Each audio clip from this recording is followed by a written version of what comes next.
Everyone, this is Mamata and you are watching success point plus. Success point plus में आपका स्वागत है और आज इस वीडियो में हम डिस्कस करेंगे सीटेट 2023 एसएसटी के tag words. Important tag words हैं जो कि आपके एग्जाम के लिए काफी हेल्पफुल होने वाले हैं। देखिए, आपका एग्जाम 20 अगस्त को जो है होने वाला है। एसएसटी जो कि पेपर 2 में जो है पूछी जाती है। एसएसटी में बच्चे जो है काफी कंफ्यूज हो जाते हैं, उनको समझ में नहीं आता कि क्वेश्चन जो है किस तरह से जो है पूछ लिया गया है। उनको क्वेश्चन ही समझ में नहीं आता क्योंकि कभी कभी उसकी जो लैंग्वेज होती है वो हमें अर्थपूर्ण नहीं लगती है, हमें उसका अर्थ जो है समझ में नहीं आता है। ऐसे हमें क्या करना है, ऐसे में हमें केवल टैग वर्ड्स जो है देख लेने हैं क्योंकि अर्थ तो हमें वैसे भी समझ में नहीं आ रहा है। तो अगर टैग वर्ड्स हमें पता होंगे तो हम उस क्वेश्चन का जो आंसर है वो जल्दी से जो है ढूंढ लेंगे और हमारा जो है एक नंबर वहां पर पक्का हो जाएगा। तो वीडियो में हम लास्ट तक बने रहेंगे। एंड देखिए, पॉजिटिव एंड नेगेटिव वर्ड्स जो है, टैग वर्ड्स जो है वो मैं इसमें बताने वाली हूँ। सबसे पहले हम बात करते हैं पॉजिटिव टैग वर्ड्स की। देखिए, एसएसटी का जो पेपर होता है यानी कि सीटेट पेपर 2 में जो एसएसटी पोर्शन आपका आता है उसमें 60 नंबर का एसएसटी जो है आपसे पूछा जाता है। 60 में से जो 40 नंबर होते हैं तो 40 नंबर आपकी कंटेंट बेस्ड होते हैं एंड जो 20 मार्क्स होते हैं वो आपके पेडागोजी बेस्ड होते हैं। ठीक है, यानी कि आपकी जो पेडागोजी पूछी जाती है वो आपके 20 मार्क्स की होगी, जबकि जो सब्जेक्ट से रिलेटेड पूछा जाएगा वो आपको 40 मार्क्स में यहाँ पर देखने के लिए मिलेगा। सीटेट की अगर पेपर की बात करूँ तो सीटेट का जो पेपर होता है वह आपका 150 मार्क्स का होता है। ठीक है, और 150 मार्क्स में से आपका 75 मार्क्स की ऑल सब्जेक्ट की आपकी यहाँ से पेडागोजी देखने के लिए मिलती है, जिनमें से 20 मार्क्स की पेडागोजी आपको एसएसटी में देखने के लिए मिलती है। तो चलिए वीडियो को स्टार्ट कर देते हैं।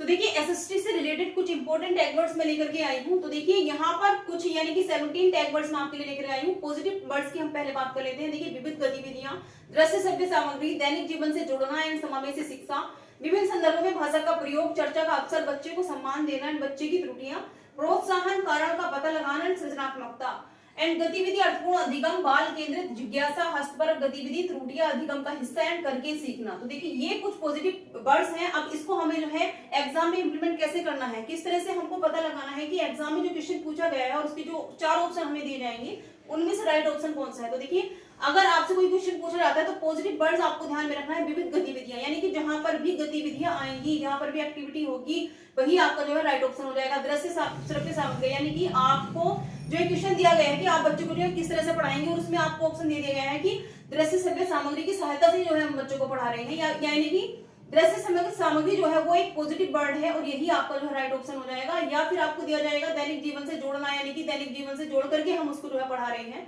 तो ये भी आपका जो है पॉजिटिव टैग वर्ड्स में आता है। इसी तरह जो है आप क्वेश्चन का आंसर जो है आसानी से जो है वहां पर छाड़ सकते हो। तो देखिए, समावेशी शिक्षा यानी कि सभी बच्चों को एक साथ जो है शिक्षा प्रदान करना, ये आपका पॉजिटिव वर्ड है। विभिन्न संदर्भों में भाषा का प्रयोग यानी कि भाषा का जो आपको प्रयोग करना है वो विभिन्न संदर्भों यानी कि अलग अलग तरीकों से जो है करना है। चर्चा का अवसर यानी कि बच्चों को हमें चर्चा का जो है वहां पर अवसर देना है, उनको जो है आपस में डिस्कशन जो है कराना है। जहां पर भी अवसर वर्ड आ जाएगा वह आपका पॉजिटिव टैग वर्ड्स होगा। और देखिए, ये जितने भी टैग वर्ड्स मैं बता रही हूँ ये केवल एसएसटी के लिए नहीं है, आपको ईबीएस में, हिंदी में, इंग्लिश में, सीडीपी में सभी सब्जेक्ट में आपको जो है हेल्प करने वाले हैं। लेकिन एसएसटी के लिए मैं स्पेशली इसको लेकर के आई हूँ। बच्चे को सम्मान देना, हमें जो है चाइल्ड सेंटर्ड जो है एजुकेशन जो है बताई गई है, क्योंकि बाल केंद्रित शिक्षा का जो है यहाँ पर जो सीटेट होता है तो उसमें जो है बाल केंद्रित शिक्षा ही हमें जो है ध्यान में रखनी है।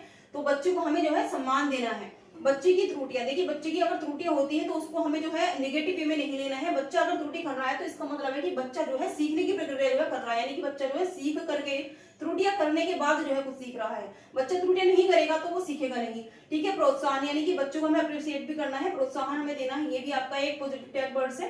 कारण का पता लगाना, अगर बच्चे क्लास में जो है इंटरेस्टेड नहीं है, यानी कि क्लास में जो भी टीचर जो है समझा रहा है, पढ़ा रहा है, उसको अगर बच्चे ध्यान से नहीं सुन रहे हैं और अपनी ही बातों में जो है वो लगे हुए हैं, या वो बातचीत कर रहे हैं, या वो वहां पर बैठकर शैतानी दिखा रहे हैं, तो हमें जो है बच्चों को बाहर नहीं निकालना है, उसको सजा नहीं देनी है, पनिशमेंट बिल्कुल भी नहीं देना है बच्चे को। हमें क्या करना है कि हमें उस कारण का पता लगाना है। ठीक है, हमें कारण का ये पता लगाना है कि बच्चा ऐसे क्यों कर रहे हैं, आखिरकार इसका कारण क्या है।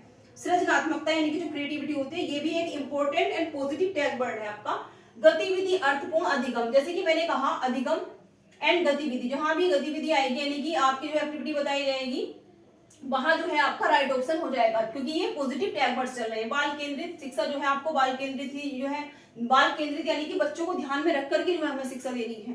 ठीक है, जिज्ञासा, बच्चों में हमें जिज्ञासा उत्पन्न करनी है ताकि बच्चा जो है हमसे क्वेश्चन पुट अप करे और उसकी जो जिज्ञासा है, उसकी जो डाउट्स है उसको हम क्लियर कर पाए। हस्तपरक गतिविधि, जहां भी गतिविधि आएगी, हस्तपरक गतिविधि यानी कि बच्चे जो है स्वयं करके सीखते हैं। ठीक है, जहां पर करके सीखना वाला एक्टिविटी आपको दिखाई देगी वही आपका जो है राइट ऑप्शन हो जाएगा। त्रुटियां अधिगम का हिस्सा। देखिए अभी मैंने बताया कि अगर बच्चा त्रुटियां नहीं करेगा तो वो सीखेगा नहीं, तो यहाँ पर बताया गया है कि त्रुटियां जो है अधिगम का हिस्सा होती है, यानी कि अगर बच्चा कुछ चीज सीख रहा है, कहीं वो अधिगम की जो है प्रक्रिया कर रहा है, तो वहां पर त्रुटियां होना जरूरी है। अगर त्रुटि नहीं होगी तो अधिगम भी नहीं होगा। ये भी आपका पॉजिटिव वर्ड है। एंड करके सीखना सबसे ज्यादा, यानी कि 100% अगर ये वर्ड आपको मिल जाता है तो भैया आपका राइट ऑप्शन, राइट जो आंसर है वो हो जाता है। करके सीखना, बच्चों को करके सिखाना होता है। ऐसा नहीं कि ओरली हमने जो है लेक्चर दे दिया है क्लास में और बच्चों को समझ में आ गया। हमें जैसे कि पुस्तकों में या हमें जो है कुछ भी लेक्चर देना होता है तो उसके बाद में हमें एक्टिविटी करके भी उनको दिखानी है, हमें उनको प्रैक्टिकली जो है समझाना है। ऐसा नहीं है कि केवल हमने वहां पर जो है लेक्चर दे दिया और बच्चों को समझ में आ गया है। तो ये कुछ इंपॉर्टेंट पॉजिटिव टैग वर्ड्स थे। देखिए ये टैग वर्ड्स आपको सभी सब्जेक्ट में जो है हेल्प करने वाले हैं। अब हम चलते हैं निगेटिव टैग वर्ड्स की ओर। अब बात कर लेते हैं निगेटिव वर्ड्स की, उसके बाद में हम बात करेंगे कि किस तरह से आपको अगर कोई क्वेश्चन समझ में नहीं आता है तो आपको 4 ऑप्शन को जो है एलिमिनेट करते हुए एक राइट ऑप्शन का जो है पता लगाना है। तो यहाँ पर देख लेते हैं हम निगेटिव वर्ड्स। तो निगेटिव वर्ड्स में देखिए बताया गया उच्च शिक्षा, ग्रेडिंग अंक, निष्क्रिय, लैंगिक असमानता, व्याख्यान या व्याख्या करना, शिक्षक केंद्रित, कंठस्थ कराना, दंड या सजा देना, केवल या फिर मात्र ही, मानक शब्द रटाना एंड कठोर सजा, हतोत्साहित एंड पुस्तक केंद्रित। तो ये कुछ इंपॉर्टेंट निगेटिव वर्ड्स हैं सीटेट एग्जाम के लिए। तो देखिए पहले हम बात कर लेते हैं उच्च शिक्षा की। देखिए बच्चों को हमें डायरेक्टली उच्च शिक्षा पर नहीं लेके जाना है, स्टेप बाय स्टेप हमें जो है उसको डेवलप करना है, उसकी जो नॉलेज है उसको जो है बढ़ाना है। ठीक है। ग्रेडिंग अंक यानी कि बच्चों को हमें जो है ग्रेडिंग अंक नहीं देने हैं और ना ही बच्चों में जो है हमें कंपैरिजन करके उनको बताना है कि आप जो है इस सब्जेक्ट में वीक हो और दूसरा बच्चा जो है इस सब्जेक्ट में अच्छा है। तो हमें ग्रेडिंग अंक पर काम नहीं करना है। निष्क्रिय, बच्चों को बिल्कुल भी निष्क्रिय नहीं बनाना है, चाहे वो क्लास हो चाहे वो अदर एक्टिविटी हो, हमें जो है उन्हें एक्टिव ही बनाकर रखना है। तो ये भी आपका निगेटिव वर्ड है। जहां भी ये सारे वर्ड्स आएंगे वहां जो है आपका राइट ऑप्शन नहीं होगा।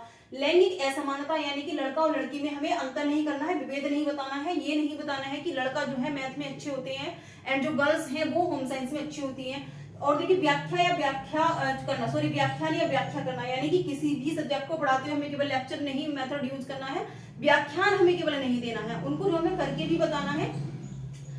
शिक्षक केंद्रित, जो शिक्षा होगी वह आपकी शिक्षक केंद्रित नहीं होगी, यानी कि शिक्षक टीचर को ध्यान में रख करके हमें कोई भी एजुकेशन, कोई भी शिक्षा हमें बच्चों को प्रदान नहीं करनी है, हमें चाइल्ड सेंटर्ड ही जो है एजुकेशन देनी है बच्चों को।